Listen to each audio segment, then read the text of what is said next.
தேவாலயம் எழுகும் நானே திரியேறும் தீபம் நீயே என் தேகம் கண்ணீர் விட்டு கரையதே மீன் கொத்த செல்லும் பறவை மீன் வலையில் வீழ்ந்தது போல வாழ்க்கை உன் சாலையோரம் தவிக்குதே மலையில் கவிய மணலிலே.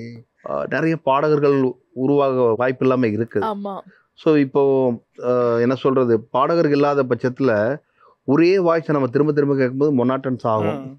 பட் கொஞ்சம் எனக்கு தெரிஞ்ச மியூசிக் டைரக்டர் ஒரு சாங் பாடிட்டு மற்றதெல்லாம் சிங்கர்ஸ்க்கு கொடுத்தா நல்லாயிருக்கும்னு நான் இந்த நிகழ்ச்சி மூலமாக கோரிக்கை வைக்கிறேன். காஃபியில் கொண்டு உப்பள்ளி போட்டோம்னா நல்லா இருக்குமா, சக்கரை போடாத நல்லாயிருக்கும். இவங்க என்ன பண்ணுறாங்கன்னா, மியூசிக் தெரியுன்னுட்டு நம்ம அந்த கதையை நம்ம உடைக்கக்கூடாது. அந்த கதையோடு சேர்ந்து நம்ம அதுக்கு என்ன தேவைப்படுதோ நமக்கு அந்த இடத்துல நம்மளால் எலிவேட் பண்ண முடியலன்னா அதை டிஸ்டர்ப் பண்ணாமல் விட்டுறணும். அப்போ தான் பார்க்குற ஆடியன்ஸ் அதோட உள்ளே வருவான். இங்கே கதை ஒரு பக்கம் போயிட்டுருக்கும், மியூசிக் எனக்கு பயங்கரமாக மியூசிக் தெரிஞ்சு சொல்லிட்டு மியூசிக்கை நான் அப்படி வாசிக்கிறேன் இப்படி வாசிக்கிறேன்னா அது நிற்காது. சாய பயங்கர் இருக்கார்ல, அவர்லாம் என்ன தான் பண்ணாலும் மெலடி தான் பண்ணுறாங்க. ஸோ நீங்கள் எப்படி பண்ணாலுமே மெலடி சாங் பண்ணால் தான் நீங்கள் நிற்க முடியும். நீங்கள் குத்துப்பாட்டு ரொம்ப நாளைக்கு போட்டில் நிற்க முடியாது, பீட் சாங்கும் ரொம்ப நாள் நிற்காது. இன்னைக்கு விருந்தினர் பக்கம் செக்மெண்ட்ல யார் கெஸ்ட்னு சொல்லிடலாமா? சொல்லிடலாம். தென்மேற்கு பருவக்காற்று, சுந்தரகாண்டம், நீர்ப்பறவை, அயோத்தி போன்ற வித்தியாசமான வெற்றி திரைப்படங்களின் இசையமைப்பாளர் என்.ஆர். ரகுநந்தன் அவர்களே இன்றைய நம் விருந்தினர். வணக்கம் சார். வணக்கம், காலை வணக்கம். எப்படி இருக்கீங்க? நல்லா இருக்கேன். Super sir. ஸோ உங்களோட மூவி சமீபத்தில் ரிலீஸ் ஆச்சு, கிறிஸ்டினா கதிர்வேலன். சாங்ஸ் எல்லாமே சூப்பராக இருந்துச்சு. படத்தோட மியூசிக் டைரக்டர் நீங்க, எவ்வளோ சந்தோஷமா இருக்கு? ரொம்ப சந்தோஷமா இருக்கு. என்னன்னா இதுவும் ஒரு டிஃப்ரெண்டான ஒரு மூவி. அதாவது எப்படின்னா, நம்ம நிறைய நான் ஃபஸ்ட் என்னுடைய முதல் படத்துலேருந்தே ஒவ்வொரு கதையுமே ஒவ்வொரு வாழ்வியலை சார்ந்ததாக இருக்கும். கிறிஸ்டினா கதிர்வேலன் அந்த டெல்டா பகுதி மக்கள், அவங்களுடைய லைஃபு, அவங்களுடைய வாழ்வியல் சார்ந்த அந்த மாதிரியான ஒரு படம். அது அதில் ஒரு லவ் ஸ்டோரி. அது ஏன்னா நிறைய சாங்ஸ் இருக்கு, ஃபோக் சாங் இருக்கு, மெலடி இருக்கு, அந்த பிரேக்கப் சாங் இருக்கு. இந்த மாதிரி டிஃப்ரெண்டான எமோஷன்ஸையும் ரொம்ப அழகாக கேரி பண்ணீங்க. உங்களோட பர்சனல் ஃபேவரட் எது சார்? என்னுடைய ஃபேவரட் அதில் என்னை விட்டு நீ போகின்றாய் அந்த சாங் தான். அது ஒரு பேத்தாஸில் கூட ஒரு எனர்ஜெட்டிக்கான ஒரு சாமிங் இருக்கும் அந்த பாட்டில். எனக்கு ரொம்ப பிடிச்ச டியூன் அந்த டியூன் ஆக்சுவலா. ஆனால் நீங்கள் பாடல சார் அந்த பாட்டு? ஆக்சுவலாக ட்ராக் நான் தான் பாடினேன். ஓகே. நான் ஏன் கேட்குறேன்னு தெரியல இந்த கேள்வி. ஏன்னா உங்களை இப்ப பாட வைக்கணும் சார். அட்லீஸ்ட் ஒரு 2-3 லைன்ஸ் அந்த சாங் உங்களோட வாய்ஸ்ல கேட்கணும்னு ஆர்வமா இருக்கும். நான் தான் ஃபர்ஸ்ட் அது ட்ராக் பாடினேன். ஓகே. ஹீரோ ரொம்ப என்னை விட எங்கே இருக்கிறதுனால, ஸோ என்னுடைய வாய்ஸ் அவருக்கு ஒர்க் அவுட் ஆகுமா அப்படின்றதுனால நான் ஒரு சிங்கர் வச்சு பாட வச்சேன். பட் ட்ராக்கில் என்னுடைய வாய்ஸ் தான் இருந்தது. அது எப்படி வருதுன்னா, என்னை விட்டு நீ போகின்றாய் தன்னன்ன தாரா தன்னன்ன தான உயிரை நொறுக்கி போகின்றாய் தவித்தேனை நானடி தன பாரடி தரரேனே தாரரி கண்கள் வழியுதடி உசிரெடுக்கும் ஓ மௌனம் அப்படி வரும் அந்த டியூன். எனக்கு லிரிக் மறந்துருச்சு. செமையா பாடுறீங்களே சார். தேங்க்யூ. ஒரு ரெப்ரைஸ் வெர்ஷனா நீங்க அதை ரிலீஸ் பண்ணலாமே சார்? டெஃபினட்டா பண்ண போறேன். ஓகே. நீங்க கேட்டீங்க, அது நான் பண்ண போறேன் கண்டிப்பா. லைக் உங்களுடைய மியூசிக்ல, உங்களுடைய இந்த ஃபில்மோகிராஃபில எடுத்து பார்த்தா நிறைய ஃபாஸ்ட் பீட் சாங்ஸ்லாம் தாண்டி இந்த லவ் சாங், இந்த மாதிரி உருகிற சாங், அதெல்லாம் மட்டும் அப்படியே மனசுல இருந்து போடுறீங்களே சார். அது உங்களுடைய ஃபிளாஷ்பேக்ல இருந்து வர அந்த ஒரு மியூசிக்கா சார்? ஃபிளாஷ்பேக்ல பேசிக்லி நீங்க நேச்சுரல் லவ்வரா இருந்தா கூட உங்களுக்குள்ள அந்த அன்பு, அந்த காதல் வரும். ஸோ அது நீங்கள் ஒரு லவ் பண்ணணும், அது எக்ஸ்ட்ரா எக்ஸ்ட்ரா உங்களுடைய ஃபீல்னு வச்சுக்கோங்களேன். ஒரு இயற்கையை நீங்கள் லவ் பண்ணிங்கனாலே உங்களுக்குள்ள அந்த மாதிரி ஒரு அழகான பாட்டு வரும். அப்படி தான் எனக்கு தென்மேற்கு பருவக்காற்று, நீர்ப்பறவை, சுந்தரபாண்டியன், மதையானை கூட்டம் எல்லாமே அப்படியே வந்த பாட்டு. அயோத்தி. ஸோ எல்லாமே நம்ம அந்த கேரக்டர், அந்த ஃபீல், அந்த வாழ்வியலை நம்ம உள்ளே வாங்கி அந்த நேச்சரோட அந்த ஃபீல் பண்ணும்போது அந்த மாதிரியான எமோஷன் கிடைக்குது சார். இந்த ஸ்டீரியோடைப்பாக சொல்லுவாங்களே, இந்த மியூசிக் டைரக்டர்ஸ் குட் சாங்ஸ்லாம் போகணுன்னா அந்த லொக்கேஷன் போயிடுவாங்க. ஆமாம். ஒரு படத்துக்கு அந்த மாதிரி நீங்கள் ஏதாவது லொக்கேஷன்ஸ்லாம் ப்ரிஃபர் பண்ணுவீங்களா? இல்லை, எனக்கு லொக்கேஷன் டியூன் பண்ணுறதுக்காக இல்லை. பட் எனக்கு என்னென்னா கொஞ்சம் கார் ட்ராவல் எனக்கு ரொம்ப பிடிக்கும். ஸோ காரில் வந்து அப்படியே வந்து லாங் டிரைவ் வந்து ரொம்ப நான் லைக் பண்ணுவேன். ஸோ எனக்கு அது அது என்னுடைய ஃபேவரட்னு சொல்லுவேன். ஓ, கார் டிரைவ்ல. ஆமாம் ஆமாம் ஆமாம் ஆமாம். ஸோ ஸ்பாட்ல ஏதாவது டியூன் தோணுச்சுன்னா ஆமாம் ரெக்கார்ட் அப்படியே பண்ணிடுவீங்களா அப்படியே சார்? ஆமாம். ஸோ எனக்கு வந்து என்ன சொல்கிறது, சிட்டியை விட்டு வெளியே போயிட்டோம்னா காரில் ஃபுல்லாக பாட்டு கேட்குறது, படம் பார்க்குறது, வேற ஒரு வேர்ல்டுக்கு போயிடுவேன். நான் வந்துட்டு இந்த உலகத்தையே மறந்துட்டு வேற ஒரு உலகத்தில் போயிடுவேன். சார் பொதுவாகவே இந்த ஆர்ட் ஃபார்மில் இருக்கிறவங்களுக்கு அவங்களுடைய ஆர்ட்டில் ஏதாவது ஒரு ஒர்க் சரியாக நினச்ச மாதிரி வரலன்னா டென்ஷன் ஆகிடுவாங்க. அந்த மாதிரி நீங்கள் ஒரு நல்ல டியூன் போடணும்னு நினைக்கிறப்ப கீபோர்டில் கை வைக்கிறப்போ அந்த டியூன் வராமல் இருந்திருக்கும். என்னடா வரலேன்னு டென்ஷனில் நீங்கள் என்ன சார் பண்ணுவீங்க? ஒரு சில டீ பிரேக் எடுப்பாங்க, ஒரு சில டீ பிரேக்கோட சேர்த்து ஒரு சில பிரேக் எடுப்பாங்க. இல்லை, நான் அந்த மாதிரி டென்ஷன் ஆக மாட்டேன். ஓகே, நான் ரொம்ப கூலாக கீபோர்டில் கை வச்சா மியூசிக் போட்டு தான் எடுப்பீங்களா சார்? அப்படின்னு இல்லை, நான் அந்த எனக்கு ஐடியா தோணுச்சுன்னா தான் அலையே உட்காருவேன், இல்லைன்னா உட்காரவே மாட்டேன். ஸோ எனக்கு ஒரு ஐடியா தோணுது, இன்னைக்கு டியூன் பண்ணலாம் அப்படின்னா தான் அதில் உட்காந்தா ஒரு 5 minutes அவ்வளோதான் முடிஞ்சது டியூனு. இல்லைன்னா அதில் அந்த பக்கமே தலை வச்சு படுக்க மாட்டேன். அவ்வளோதான். அப்படியே நான் வந்து 5 நிமிஷமா சார்? 5 minutes தான் மேக்ஸிமம், 5 to 10 minutes. அதுக்கு மேலே போகவே போகாது. அதுக்கு மேலே நீங்கள் என்ன பண்ணாலும் அது வந்து செஞ்ச மாதிரி ஆகிடும் மியூசிக் வந்து. ஸோ அப்படியே வராத மாதிரி உங்கள் ஃப்ளோவில் ஒன்று வரும், அந்த ஒரு ஸ்பார்க் மாதிரி வரும். அந்த ஸ்பார்க்கை நீங்கள் பிடிச்சி போயிட்டீங்கன்னா அது சரதர அந்த நேச்சரோட கனெக்ட் ஆகும், டக்குன்னு வந்து முடிஞ்சிடும்.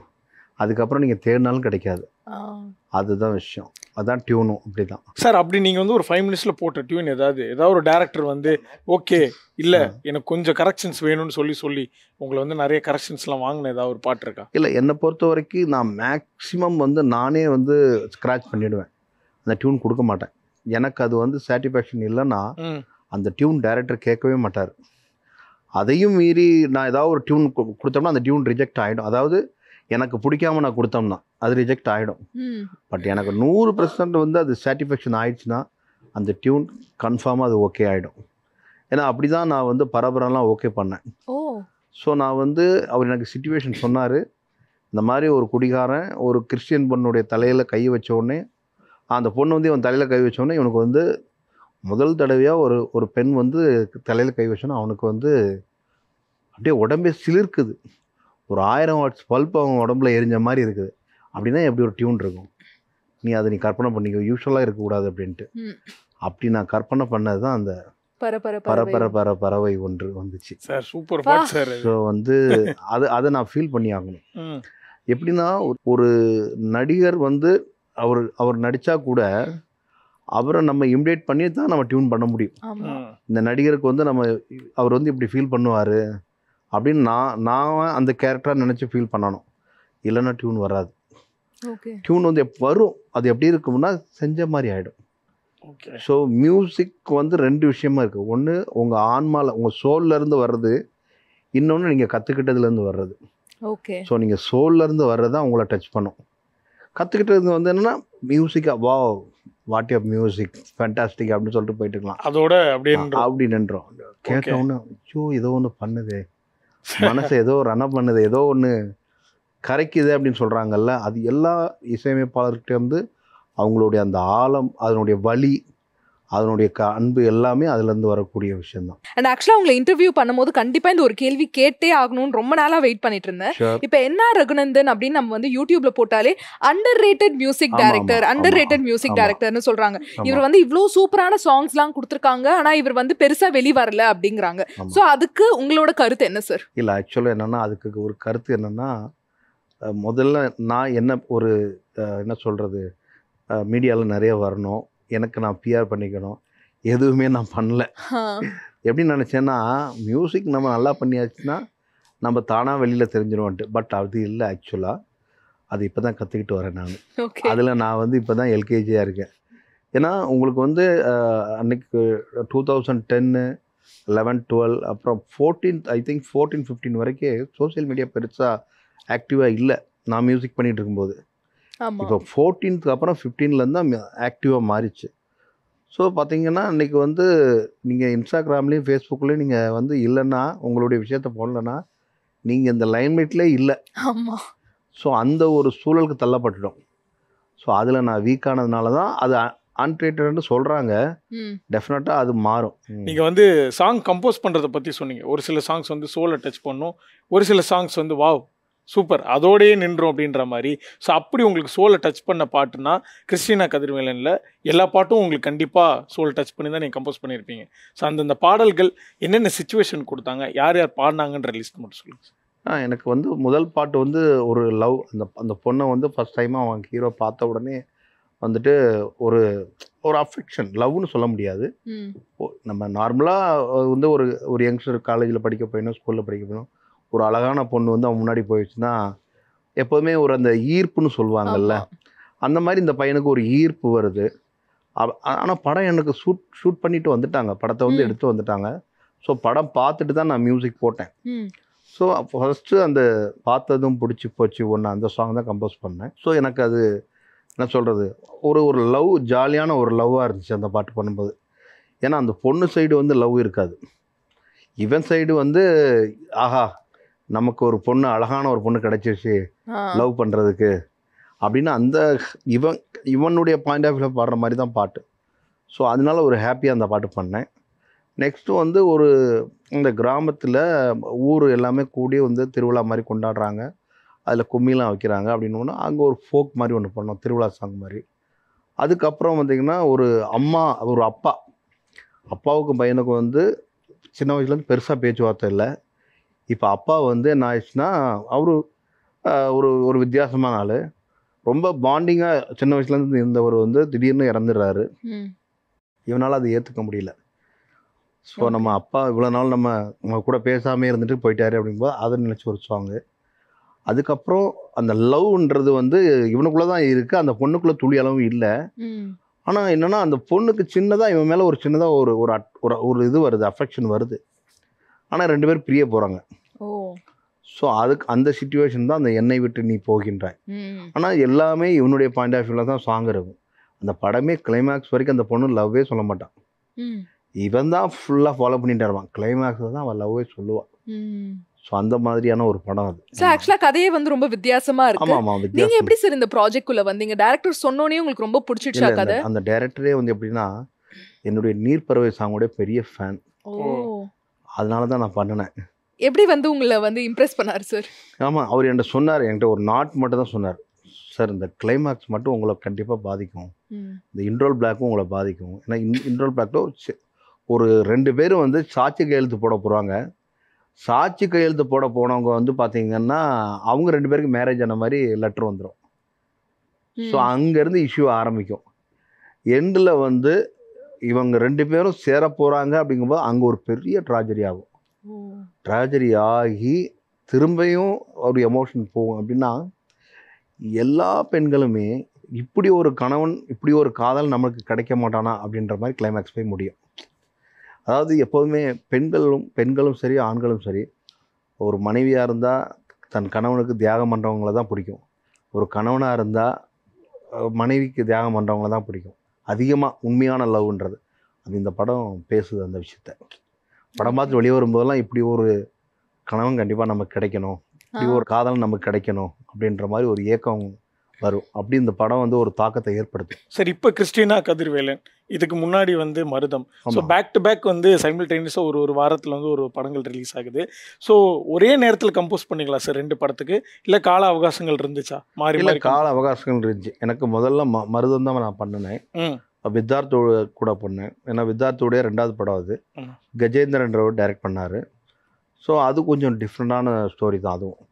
ஏன்னா நம்ம வாழ்க்கையில் வந்து இந்த விவசாயிங்க இருக்காங்கல்ல, விவசாயிங்க வந்து ரொம்ப லைஃப்பில் வந்து அவங்களுக்கு பெருசாக வந்து அனுபவங்கள் கிடைக்காது. அதாவது அப்படின்னா ஒரு பேங்க்கில் போய் லோன் வாங்குறதோ அல்லது அந்த லோனை எப்படி திரும்ப கட்டணும், அந்த லோன் வந்து திரும்ப எப்படி வந்து இது பண்ணணும், அதாவது ரெக்கவர் பண்ணணுன்றது அவங்க தெரியாது.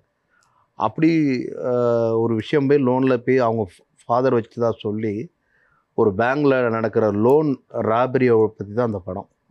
அதுவும் எனக்கு ஒரு டிஃப்ரெண்ட்டான ஸ்டோரி தான் மருதம் வந்துட்டு. அதுலேயும் ஒரு 4 பாட்டுமே வந்திருக்கு. அது கொஞ்சம் விவசாயத்தை பற்றி ஒரு வேறு மாதிரி கைண்ட் ஆஃப் சாங்கு. அதில் கூட ஒரு சாங் போட்டிருந்தோம், நெல்லு விளையிற பூமியே தன்ன சாமியே உன்னையும் என்னையும் காக்கவே வந்தது காணியே அப்படின்னு ஒரு விவசாயத்தை பற்றி ஒரு சாங் போட்டிருந்தோம். அப்படி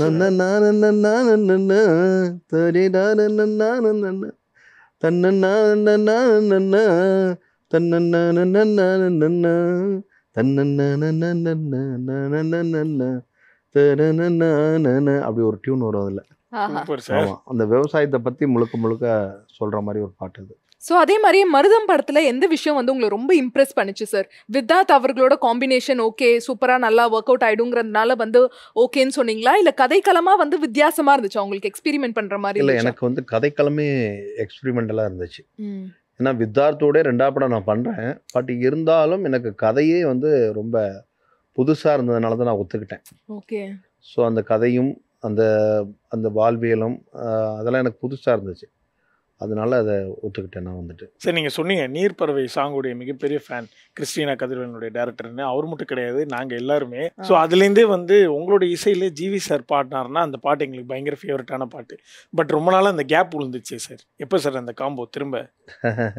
அந்த காம்போ ஆக்சுவலாக இடி முழக்கன்னு ஒரு படத்தில் அவர் ஹீரோ, நான் மியூசிக் பண்ணியிருக்கேன். அந்த படம் நான் வெயிட் பண்ணிட்டு இருக்கேன் ரிலீஸ்க்கு. Super sir. அதில் பாடியிருக்காரு, ஒரு டுயட் பாடியிருக்காரு. அது கண்டிப்பா மிகப்பெரிய ஹிட் ஆகும் சார். அவரே நடிச்சிருக்காரு வேற. அந்த காம்போ நல்லா இருக்கே சார். ஆமா, அவர் ஹீரோ, நான் மியூசிக், அவர் அதில் பாடியிருக்காரு ஒரு டுயட். எப்போவுமே Ilaiyaraaja sir, Mani Ratnam sir combo செம்மையா இருக்கும். அதே மாதிரி Shankar sir, Rahman sir combo செம்மையா இருக்கும். நீங்க ஜிவியோட சேர்றப்ப மட்டும் அந்த பாட்டு வந்து அந்த சோலை டச் பண்ணுது. ஆமா, அது எப்படி சார்? இல்லை, அவர் எப்படின்னா நான் நல்ல ஒரு டியூன் கம்போஸ் பண்ணி வச்சுட்டேன்னு வச்சுக்கோங்களேன். அந்த நான் போய் கேட்பேன், இந்த படத்தில் ஒரு பாட்டு பாடுப்பா எனக்கு அப்படின்னுட்டு. உடனே அவர் நீ இப்போ இந்த படத்துக்கு என்னென்ன டியூன்லாம் போட்டிருக்காது முதல்ல காமி அப்படிம்பாரு. இந்த டியூன்லாம் அப்படிங்க, இந்த டியூன் நான் எடுத்துக்கிறேன் அப்படிம்பாரு. கரெக்டாக எடுப்பார் அந்த டியூனை. அந்த ஹிட் டியூனை எடுத்து இந்த டியூன் நான் பாடிடுறேன். அப்படிதான் அவர் வந்து என்னுடைய எல்லா படத்துலையும் ஒவ்வொரு பாட்டு பாடுவார். நான் வந்து பரபர சாங் வந்து அவர்கிட்ட டியூன் லிரிக் காமிக்க போனேன். அவரை வந்து நான் வேற ஒரு சாங் தான் பாட வைக்கலான் இருந்தேன். தேவன் மகளேன்னு ஒரு சாங் இருக்கும். தேவன் மகளே தேவன் மகளே, அந்த பாட்டு தான் பாட வைக்கிறதா இருந்தேன். அவர் இல்லை நான் இந்த பாட்டு பாடிடுறேன். ஏன்னா இது வந்து 7/8 இந்த தாளம் வந்து ரொம்ப கொஞ்சம் கிரிட்டிக்கலாக இருக்கும். மற்ற சாங் மாதிரி பாட முடியாது. இது வந்து 1 2 3 1 2 3 4 1 2 3 அப்படி போகும்.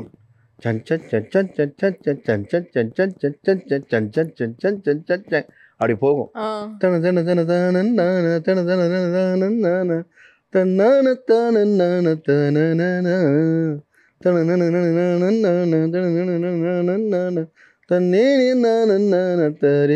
அப்படி போகும். சரணம் தான் பார்த்தீங்கன்னா சிம்பிளாக மாற்றிருப்பேன். தேவாலயம் எழுகும் நானே, திரியேறும் தீபம் நீயே, என் தேகம் கண்ணீர் விட்டு கரையதே, மீன் கொத்த செல்லும் பறவை மீன் வலையில் வீழ்ந்தது போல, வாழ்க்கை உன் சாலையோரம் தவிக்குதே, மலையில் கவிய மணலிலே தொலைந்த காலடி நானடி, முகத்தை தொலைத்த என் வாழ்வுக்கு நிலைத்த முகவரி நீயடி, பெட்ரோல் மீது தீயை போல உந்தன் மீது பரபரவென பரவுது மனசு. அப்படி போயிருக்கேன். அப்படியே நாங்க அங்கேயே போயிட்டோம் சார். அந்த மூவிக்குள்ளேயே என்ட்ரி கொடுத்துட்டோம். நல்ல விஷயம் இருக்கு அந்த டியூன்ல. அதனால ஃபர்ஸ்ட் நான் யோசித்தேன். ஆனால் அவர் அதை பாடிட்டார். அதுக்கப்புறம் சுந்தரபாண்டியனில் பாடினார், அந்த ரெக்கை உழைத்தே அந்த சாங் பாடினார். ஸோ அதுக்கப்புறம் எங்கள் காம்போ வந்து அந்த கெமிஸ்ட்ரி பிசிக்ஸ் சொல்லுவாங்கல்ல, எங்களுக்கு வந்து கெமிஸ்ட்ரி ஒர்க் அவுட் ஆயிடுச்சு. அதுக்கப்புறம் கோணக்கொண்டக்காரி, அதுக்கப்புறம் வந்து இந்த படத்தில் யாரு இவ அடடா யாரு இவ அது பாடினாரு. மோஸ்ட்லி எனக்கு அவர் பாடின எல்லா பாட்டுமே ஹிட்டு தான். ஆமாம். ஸோ அந்த மாதிரி ஒரு இதாகி போச்சு. காம்பினேஷன் வந்து ஒர்க் அவுட் காம்பினேஷன் ஆயிடுச்சு. அதனால தான் சார் எங்களுக்கு திருப்பி வந்து அந்த காம்போ திருப்பி வேணும் அப்படின்னு நாங்கள் கேட்குறோம். அண்ட் இப்போ ஜிவி சார் பயங்கர பிஸியாக இருக்காரா? ஏன்னா பேக் டு பேக் வந்து இப்போ ஹீரோவாக நடிச்சிட்டு இருக்காரு. அவர் பயங்கர பிஸியாக இருக்காரு. ஏன்னா அவர் வந்து என்ன சொல்கிறது, எனக்கெல்லாம் ஆச்சரியமாக இருக்கும். போய் ஷூட்டிங் நடிக்கிறாரு, அப்புறமா வந்து ஸ்டுடியோவில் போயிட்டு கம்போஸ் பண்ணுறாரு, பம்பரமாக சுற்றிக்கிட்டு இருக்காரு. எப்படிதான் அதெல்லாம் அது ஒரு என்ன சொல்றது, காட் கிஃப்ட் தான் அதெல்லாம் வந்துட்டு. அதுவும் ரீசெண்டா வேற நேஷனல் அவார்ட் வாங்கியிருக்காரு. சோ உங்களுக்கு எவ்வளவு சந்தோஷமா இருக்கு அந்த விஷயம்? பயங்கரமான ஹாப்பி. ஏன்னா அவரோட நான் வெயில்ல இருந்து 40-45 படம் ஒர்க் பண்ணியிருக்கேன். அவர் வந்து நேஷனல் அவார்டு எல்லா அவார்டுக்கும் தகுதியான ஒரு இசையமைப்பாளர், ஒரு நல்ல ஃபீலர். நீங்கள் அவருடைய பாட்டெலாம் எடுத்துக்கிட்டிங்கன்னா நல்ல ஒரு ஜீவனாக இருக்கும். உருகுதே மருகுதையாக இருக்கட்டும், அதுக்கப்புறம் அக்கம் பக்கமாக இருக்கட்டும், பூக்கள் பூக்கும் தருணமாக இருக்கட்டும், அதில் ஒரு அழகான ஒரு ஆன்மா வந்து ஒரு ஜீவன் வந்து வலிஞ்சு ஓடும் அப்படியே. ஸோ அந்த மாதிரியான ஒரு ஃபீலர் அவருக்கு கண்டிப்பாக நேஷ்னல் அவார்டுன்றது என்னை பொறுத்த வரைக்கும் ஒர்த்தஃபுல்லான ஒரு விஷயம். அது 2 நேஷ்னல் அவார்டு இப்போ தான் கிடச்சிருக்கு அவருக்கு. ஃபஸ்ட்டு பிஜிஎம் கிடச்சிது, இப்போ சாங்கு, அந்த வாத்தி சாங்கு. இன்னும் அவருக்கு நிறைய அவார்ட் கிடைக்கும். கோல்டன் குளோப் கிடைக்கும், ஆஸ்கார் கிடைக்கும். அதுக்கான எல்லா விஷயங்களுக்கும் அவருக்கு தகுதியான ஆள் தான் அவர். அதனால கண்டிப்பாக கிடைக்கும். சார் உங்களோட இசையில் வந்து அவர் பாடிட்டாரு. இன்னைக்கு அவரோட இசையில் நீங்கள் சீக்கிரமாக நான் பாடுவேன். ஏன்னா என்னுடைய வாய்ஸை நான் வந்து மக்களுக்கு காமிக்கணும் இல்லையா? காமிச்சோன்னா கண்டிப்பாக எனக்கு என்ன வந்து அவர் பாட வைப்பாருன்னு நம்பிக்கை இருக்குது.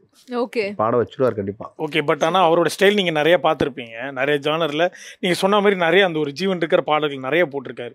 ஸோ உங்கள் வாய்ஸ் அவரோட இசையில் என்ன மாதிரி பாட்டாக வரணும்னு நீங்கள் யோசிக்கிறீங்க? இல்லை, எனக்கு ஒரு மெலடி சாங் மாதிரி தான் பாடணும்னு விருப்பப்படுறேன். இல்லைன்னா ஒரு டிஃப்ரெண்ட்டாக ஒரு கானா, ஒரு ஃபோக் மாதிரி ஏதாவது பண்ணணும் அப்படி அந்த மாதிரி ஒரு விரைவில் எதிர்பார்க்குறோம் சார். ஷூர் கண்டிப்பா நிச்சயமா. அண்ட் இப்போ ஒரு ட்ரெண்ட் போயிட்டு இருக்கு சார், மியூசிக் டைரக்டர்ஸ் எல்லாமே அவங்க பண்ற படத்துல அவங்களே வந்து சாங்ஸ்லாம் பாடிடுறாங்க. ஒரு 2-3 பாடல்கள் பாடுறாங்க, இல்ல ஒரு சாங் அது மெயினான சாங் வந்து பாடிடுறாங்க. நீங்க ஏன் சார் பாடல? கிறிஸ்டினா கதிர்வேலன் இல்ல சமீபத்துல வந்த படங்கள்? கிறிஸ்டினா கதிர்வேலன் நான் பாடியிருக்கேன். கூடிய சீக்கிரம் அந்த நான் ரெஃப்ரெஷா வெளியே ரிலீஸ் பண்ண போறேன். ஓகே, ஆமா. அதுக்கப்புறம் நான் நீங்க சொன்ன மாதிரி இப்போ வரக்கூடிய அத்தனை படத்துலையும் பாட போறேன். களம் இறங்குறாரு. களம் இறங்கிதான் ஆகணும். சூப்பர். வேற வழி இல்லையா சார்? சூப்பர். எப்படி ஒரு நாயகன் உதயமாகிற மாதிரி ஒரு நாயகன் அந்த மாதிரி ஒரு பாடகன் உதயமாகிறார். ஓகே, அந்த மாதிரி பாடணும். இது என்ன ஒரு கம்பல்ஷன் மாதிரி இருக்கா சார்? கண்டிப்பா மியூசிக் டைரக்டர்ஸ் வந்து மியூசிக் மட்டும் இல்லாம பாடணும். இது வந்து புது விஷயமே இல்லை. இது வந்து முன்னாடி இருந்தது தான். இது நம்ம பாகவதர் காலத்துல இருந்தது தான். அப்பெல்லாம் நடிகர்கள், இசையமைப்பாளர்கள் அவங்க தான் எல்லாமே பாட்டு பாடிட்டு இருந்தாங்க. இப்போ சிங்கர்ஸ் இருந்தாங்க. அது மாதிரி இது வந்து இப்போ திரும்ப அந்த சைக்கிள் வந்து திரும்ப இப்போ இதாக இருக்குது. இது ஆரோக்கியமான விஷயம்னு கேட்டால் ஆரோக்கியமான விஷயமும் ஆரோக்கியம் இல்லாத விஷயம் தான் சொல்லுவேன் நான். ஏன்னா நிறைய பாடகர்கள் உருவாக வாய்ப்பு இல்லாமல் இருக்குது. ஸோ இப்போ என்ன சொல்கிறது, பாடகர்கள் இல்லாத பட்சத்தில் ஒரே வாய்ஸை நம்ம திரும்ப திரும்ப கேட்கும்போது மொனாட்டன்ஸ் ஆகும். பட் கொஞ்சம் எனக்கு தெரிஞ்சு மியூசிக் டைரக்டர் ஒரு சாங் பாடிட்டு மற்றதெல்லாம் சிங்கர்ஸ்க்கு கொடுத்தா நல்லா இருக்கும்னு நான் இந்த நிகழ்ச்சி மூலமாக கோரிக்கை வைக்கிறேன். இப்போ ஒரே பாட்டை வந்து 2 சிங்கர்ஸ் 3 சிங்கர்ஸ் சேர்ந்து பாடுவாங்க. ஸோ அந்த மாதிரி ஒரு பேட்டர்ன்ஸ் எப்படி பார்க்குறீங்க? இல்லை ஒரு 2 லைன்ஸ்குள்ளேயே டிஃப்ரெண்ட் இல்லை. அது என்னன்னா அதுக்கு யாருக்குமே அதில் லைஃப் இல்லாமல் போயிடும். நீங்கள் வந்து நாங்களே பரபர சாங்லாம் 3 சிங்கர் பாட வச்சுருக்கோம். அதாவது அதெல்லாம் வெர்ஷன் வேறு தான். ஜிவி வந்து ஃபர்ஸ்ட்டில் அந்த லவ், அந்த இவருடைய விஷ்ணு விஷாலுக்கு அவருக்கு லவ் ஸ்டார்ட் ஆனோடனே அவர் பாடுற மாதிரி, கிளைமேக்ஸில் வந்து சுனைனா வந்து தன்னுடைய கணவனை மீன் பிடிக்க போன காணுமே தேடும்போது சின்மை வெர்ஷன் இருக்கும். இதுக்கு இடையில நான் என்ன பண்ணிட்டேன், ஸ்ரேயா கோஷல் வச்சு ஒரு வெர்ஷன் எடுத்துட்டேன் நான். ஸோ ரெஃப்ரெஷ் வெர்ஷன் ஒன்று ஸ்ரேயா கோஷல் வந்துட்டு. ஸோ அது வந்து ப்ரொமோஷன் அதுக்கெலாம் யூஸ் பண்ணோம். இதுவே ஆக்சுவலாக எனக்கு தெரிஞ்சுக்கூடாது. என்னென்னா ரெண்டு வெர்ஷன் யூஸ் பண்ணலாம். இப்போ என்னென்னா படத்தில் ஒரு மேல் இருக்காங்க, ஒரு ஃபீமேல் இருக்காங்கன்னா அது ஓகே, அவங்களுக்கு அது லைஃப் இருக்கும். இப்போ பல்லவி ஒரு ஆளு, சரணம் ஒரு ஆளுன்னா யாருக்குமே அது பிரயோஜனம் போயிடும். அதே மாதிரி தான் நான் வந்து ஒரு படத்துக்கு வந்து இப்போ நீங்கள் மியூசிக் பண்ணுறீங்கன்னா அந்த படத்துக்கு சாங்கு பிஜிஎம் எல்லாமே நீங்கள் பண்ணணும். அப்போ தான் அந்த படம் உங்களுடைய படமாக இருக்கும். சாங் ஒருத்தர் பண்ணி பிஜிஎம் ஒருத்தர் பண்ணால் அது சரியாக வராது, செட் ஆகாது. எல்லாமே நம்மளா பண்ணுறப்போ அது ஓன் பண்ணிக்கிற மாதிரி அது வந்து அப்போ தான் வந்து அது ஒரு முழுமை பெறும்னு சொல்லுவேன் நான். இல்லைன்னா அது முழுமை பெறாத ஒரு விஷயம் தான் சார். சோஃபார் உங்களுடைய ஃபில்மோகிராஃபியில் எல்லா ஆல்பம்ஸுமே வந்து super duper hit sir. But இருந்தாலும் உங்களுக்கு ஒரு சில ஏக்கம் இருக்குங்களே, இந்த சிங்கர்ஸ்லாம் நான் இன்னும் பாட வைக்கலையே, ரொம்ப நாளாக நம்மளுடைய பக்கெட் லிஸ்ட்டில் இருக்காங்களே, அந்த மாதிரி இருக்கக்கூடிய சிங்கர்ஸ் இருக்காங்க, நிறைய பேர் இருக்காங்க எனக்கு. பட் நான் நினச்சி லதா மங்கேஷ்கர் அவங்க இல்லாமல் போயிட்டாங்க. அதுக்கப்புறம் எனக்கு அஜித் சிங்கோட ஒர்க் பண்ணணுன்னு ரொம்ப ஆசை இருக்குது. ஸோ அவரோட வேலை செய்யணும்னு ஆசை இருக்குது. இன்னும் நிறைய சிங்கர், ஸ்ரேயா கோஷலோட நிறைய ஒர்க் பண்ணிட்டேன். சங்கர் மகாதேவன் ஒர்க் பண்ணியாச்சு. ஸோ ஹரிஹரனோட ஒர்க் பண்ணியாச்சு. எஸ்பி பாலசுப்ரமணியம் சாரோட ஒர்க் பண்ணியாச்சு. சூப்பர். ஸோ அவங்களோடலாம் வேலை செஞ்சதுனால எனக்கு ரொம்ப ஹாப்பி. ஸோ இப்போ அதேமாதிரி எனக்கு யங்ஸ்டர்ஸோடையும் வேலை செய்யணும். ஸோ இப்போ நம்ம வரக்கூடிய, ஏன்னா ரொம்ப நியூலி டேலண்ட் இருக்காங்க இல்லையா, அதில் யூனிக்கான வாய்ஸ் இருக்குல்ல. இப்போ தீ இருக்காது, ரொம்ப தீயோட வாய்ஸ்லாம் எனக்கு அவங்களாம் ரொம்ப பிடிக்கும் எனக்கு. ஸோ அந்த மாதிரி நியூவாக வரக்கூடியவங்களுடைய வாய்ஸ் அவங்களோடையும் ஒர்க் பண்ணணும்னு ரொம்ப ஆசை. அண்ட் அதே மாதிரி சீனு ராமசாமி சாரோட திருப்பி ஆக்சுவலா ஃபர்ஸ்ட் அவரோட மூவில தான் நீங்க வந்து மியூசிக் கம்போசரா இன்ட்ரோடியூஸ் ஆனீங்க. இப்ப ரீசெண்டா கோழி பண்ணை செல்லத்துறையில திருப்பி வந்து 2 பேரும் காம்பினேஷனா ஒர்க் பண்ணீங்க. அந்த எக்ஸ்பீரியன்ஸ் எப்படி இருந்தது? ஆமா, எனக்கு அவருடைய ஒர்க் பண்றது ரொம்ப ஜாலியா இருக்கும். ஏன்னா எனக்கு ரொம்ப சுதந்திரம் கொடுப்பாரு. அதில் கூட பார்த்தீங்கன்னா ஒரு 3 சாங் வந்து அவரு அந்த ஃபீலோட வந்துடும். ஏலே ஏலே என் சாமி என்ன பார்க்குமா அந்த பாட்டு. அப்புறம் வந்து காத்திருந்தேன் உனக்கு தான் காலம் இது நமக்கு தான் அது. அப்புறம் கையேந்தி நிற்பான் கடவுளே. அது மாதிரி சாருடைய படத்தில் எப்போவுமே எனக்கு என்ன மெலடி வந்து ரொம்ப லைக் பண்ணுவார் அவர். அவருக்கு வந்து நம்ம மெலடி போட்டு கொடுத்துட்டோம்னா அப்படியே ரசித்து தள்ளிடுவார். ஹாஹா அப்படின்றவாரு. அதாவது எப்படின்னா ஒரு காஃபி அப்படி குடிக்கும்போது ருசிப்பாரோ ஒரு டியூனை அப்படி ரசிப்பார் அவர். ஆமாம், அடடடா பிச்சிட்டா ரகுநந்தா அப்படிம்பாரு. தென்மேற்கு ஒரு காட்டிலேருந்தே அப்படி தான் சொல்லுவார். அவருக்கு வந்து நான் அங்கே எத்தனை டியூன் போட்டாலும் அந்த ஆத்தம் அடிக்கையில் அட அங்கே இங்கே வலிக்கலையே அது போட்டு அந்த டியூனுக்கு போட்டதுக்கு அப்புறமா பிச்சிட்டா அப்படின்பாரு. அந்த மாதிரி எனக்கு ரொம்ப என்கரேஜ் பண்ணுவார் அவர் டைரக்டர் வந்து. அதனால் அவருடைய படம் எனக்கு ஒர்க் பண்ணுறது ரொம்ப ஜாலியாக இருக்கும், ரொம்ப ஃப்ரீடமாக இருக்கும். சார் சோஃபார் நிறையா படங்களுக்கு பிஜிஎம்காக நீங்கள் ஒரு இன்ஸ்ட்ருமெண்ட்ஸ் யூஸ் பண்ணியிருந்திருப்பீங்க. பட் அதை தாண்டி வேறு சில படங்களுக்கு ரொம்ப ரெக்குவயர்மெண்ட் இருக்குது, நம்ம வித்தியாசமாக ஏதாவது ஒரு இசைக்கருவியை தேடி கண்டுபிடிச்சி இந்த ஒரு சீனுக்காகவோ இல்லை இந்த சாங்க்காகவோ பயன்படுத்தலாம் அப்படின்ற மாதிரி ஏதாவது தேடி இல்லை நிறைய இன்ஸ்ட்ருமெண்ட் இருக்குது ஆக்சுவலாக. இப்போ வந்து அது என்ன சொல்கிறது, அந்த படத்துடைய அந்த கதையோட டிமாண்ட் என்ன பண்ணுதோ அதுக்கு தான் நம்ம பண்ண முடியும். நம்ம வந்து இப்போ ஒரு ஸ்கிரிப்ட் இருக்குது. நான் சிம்பிளாக சொல்லணும்னா காஃபியில் கொண்டு உப்பள்ளி போட்டோம்னா நல்லா இருக்குமா, சக்கரை போட்டாத நல்லா இருக்கும். இவங்க என்ன பண்ணுறாங்கன்னா மியூசிக் தெரியுன்னுட்டு நம்ம வந்து அந்த கதையை நம்ம உடைக்கக்கூடாது. அந்த கதையோடு சேர்ந்து நம்ம வந்து அதுக்கு என்ன தேவைப்படுதோ நமக்கு வந்து அந்த இடத்துல நம்மளால் எலிவேட் பண்ண முடியலன்னா அதை டிஸ்டர்ப் பண்ணாமல் விட்டுறணும். அப்போ தான் பார்க்குற ஆடியன்ஸ் வந்து அதோட உள்ளே வருவான். இங்கே கதை ஒரு பக்கம் போயிட்டுருக்கும், மியூசிக் வந்து எனக்கு பயங்கரமாக மியூசிக் தெரிஞ்சு சொல்லிட்டு மியூசிக்கை நான் வந்து அப்படி வாசிக்கிறேன் இப்படி வாசிக்கிறேன்னா அது நிற்காது. ஸோ அது நீங்கள் சொல்கிற மாதிரி நிறைய எனக்கு வந்து நியூவாக இன்ஸ்ட்ருமெண்ட் வந்து யூஸ் பண்ணணும்னு நிறைய ஆசை இருக்குது. அதுக்கான சப்ஜெக்டு இப்போ ஒரு மஜித் படம் பார்க்குறோம் நம்ம, அப்படியே பார்த்தீங்கன்னா ஃபுல்லாக லாங்காக நமக்கு ஒரு ஷார்ட் கொடுத்தாருன்னா அதில் வேறு மாதிரி நம்ம பிஜிஎம் யோசிப்போம். அந்த மாதிரி நம்ம சிச்சுவேஷன் வரும்போது டெஃபினட்டாக நான் வந்து புதுசாக எனக்கு ரொம்ப அந்த அப்ரோச் பண்ணுறது ரொம்ப பிடிக்கும். Super sir. அதே மாதிரி நாங்க இந்த ஒரு விஷயம் கேள்விப்பட்டிருக்கோம் சார், மியூசிக் டைரக்டர்ஸ்லாம் வந்து ஒரு சாங்குக்கு வந்து டியூன் கம்போஸ் பண்ணும்போது அவங்களே வந்து லிரிக்ஸ்லாம் பாதி ஒரு 4-5 லைன் ஆச்சு எழுதுவாங்க. அந்த மாதிரி உங்க பாடல்கள் எழுதிருக்கீங்களா சார்? ஆமா, அப்படி நிறைய எழுதியிருக்கேன். அது வந்துடும். இப்போ என்னன்னா ஒரு டியூன் நம்ம கம்போஸ் பண்ணும்போதே சும்மா ஒரு நமக்குள்ள வந்து என்னன்னா ஒரு டம்மி லிரிக்காவது வந்துடும். ஓகே, அந்த சம்டைம் அந்த டம்மி லிரிக்கா ஃபைனல் லிரிக்கா மாறிடும். அதுதான் ஒரு விஷயம். ஸோ வந்து அப்படி நிறைய சாங்ஸ் இருக்கு, நிறைய ஹிட் சாங்ஸ் இருக்கு. அது மாதிரி சிலது நமக்கு வந்து சுமாராக வரும், ரைட்டர்கிட்ட வந்து நல்லா வரும். ஃப்ளூக்கில் வந்து உழுறது தான். வலையை விரிக்கிறோம், அதில் மீன் வந்து எப்படி உழுறதுன்ற கதையை மாதிரி நம்ம ஏதோ டியூன் பண்ணும்போது சில டைமில் நல்ல லிரிக்காக வந்து உட்காந்துரும் ஸ்டார்டிங்கில். அது அப்போ நம்ம வந்து பெட்டராக இருக்குன்னா அதை ஃபைனல் பண்ணி போயிட வேண்டியதான். நான் மோஸ்ட்லி ஒரு டியூன் பண்ணதுக்கப்புறம் அதுக்கு ஒரு லைன் எழுதி பார்ப்பேன். ஓகே, இது நல்லா இருக்கு, நம்ம எழுதுனதை விட ரைட்டர் நல்லா எழுதுனாங்கன்னா அதை யூட்டிலைஸ் பண்ணிடுவேன். இல்லைன்னா ரைட்டர் சொல்லி டைரக்டர் சொல்லி என்னோட லைனை யூட்டிலைஸ் பண்ணிடலாம். அண்ட் அதே மாதிரி இப்போ ஆர்டிஃபிஷியல் இன்டெலிஜென்ஸ் ஏஐ வந்து எல்லா ஃபீல்டையும் வந்து ஆக்கிரமிக்குது, மியூசிக் ஃபீல்டை வந்து எப்படி ஆக்கிரமிச்சிருக்கு, உங்களுக்கு அது வந்து யூஸ்ஃபுல்லாக இருக்கா சார் நிறைய விஷயங்கள்ல? அதாவது நான் சொல்கிறது என்னென்னா ஏஐன்றது நமக்கு ஒரு ப்ளஸ்ஸான ஒரு விஷயம் தான், தவிர மனிதன் பண்ணக்கூடிய எந்த ஒரு விஷயமும் எந்த ஏஐயும் பண்ணவே முடியாது. ஏன்னா நம்ம வந்து உணர்வுபூர்வமாக பண்ணக்கூடியவங்க.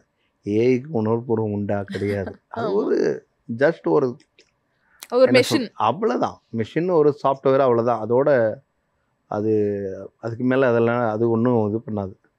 ஸோ என்ன இருந்தாலும் மனிதன் தான்.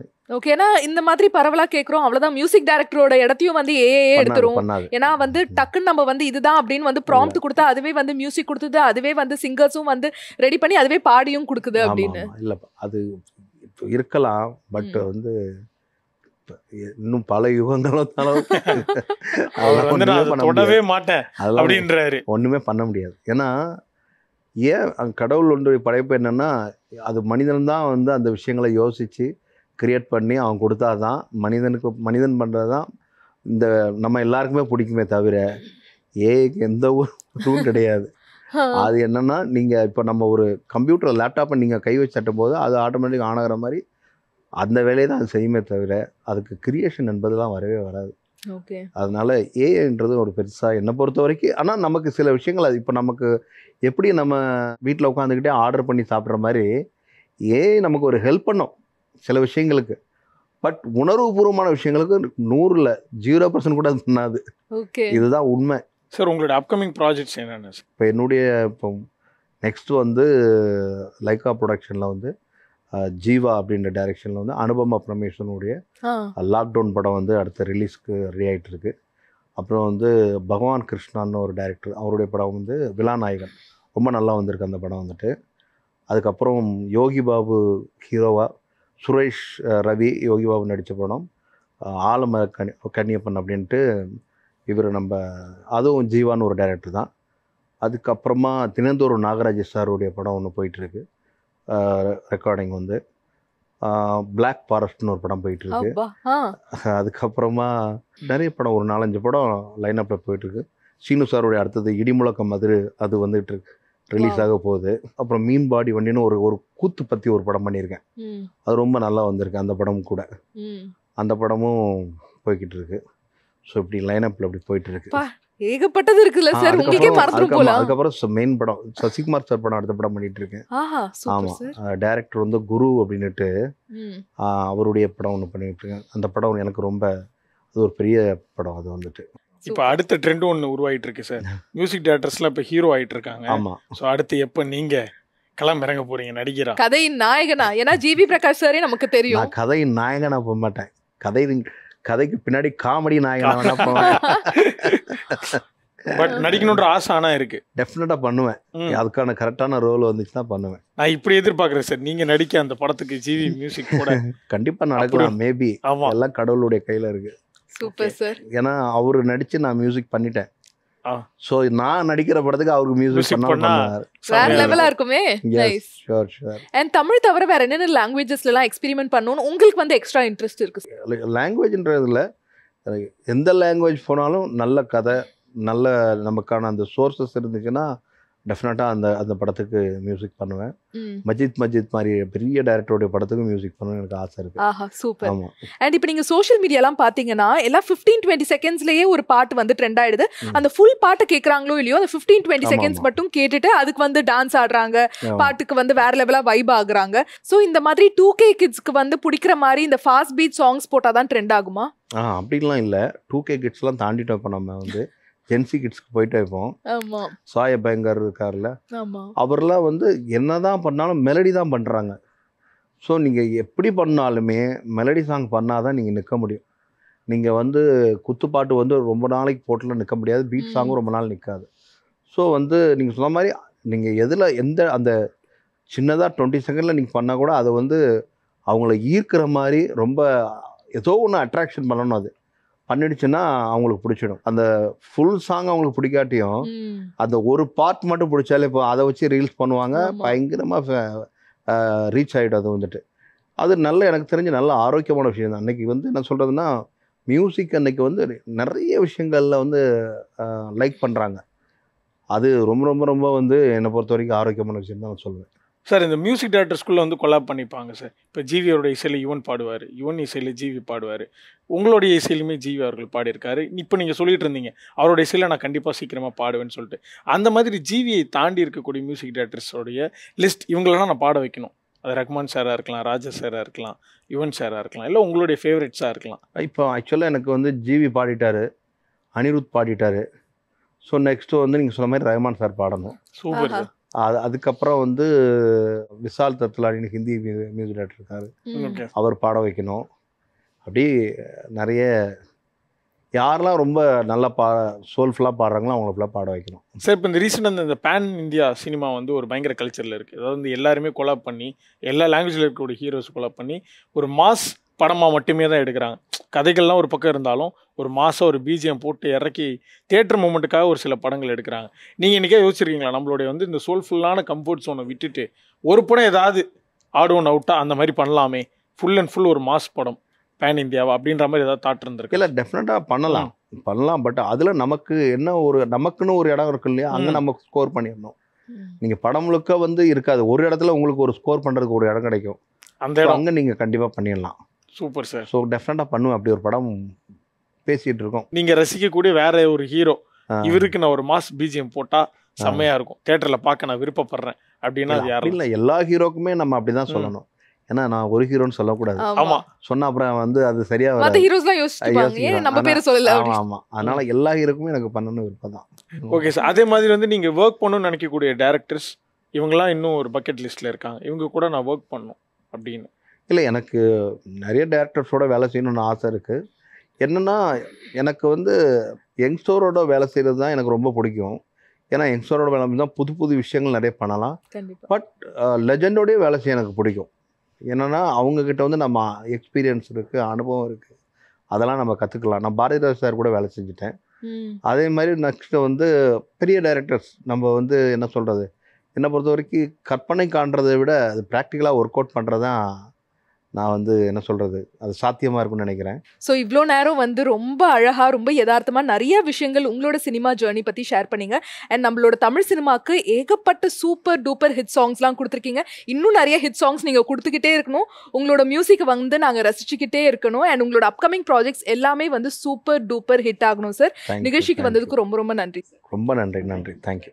ஓகே வியூவர்ஸ், காலைமலர் ஷோட எண்டுக்கு நம்ம வந்துட்டோம். எல்லா செக்மெண்ட்ஸுமே பார்த்துருப்பீங்க, உங்களுக்கு கண்டிப்பாக பிடிச்சிருக்கும்னு நாங்கள் நம்புறோம். அண்ட் இதே மாதிரி இன்னொரு சூப்பரான காலைமலர் எபிசோட்ல நாங்க உங்களை சந்திக்கிறோம். Until then, it's bye from Pavitra and Karthik Ramadurai. நன்றி, வணக்கம்.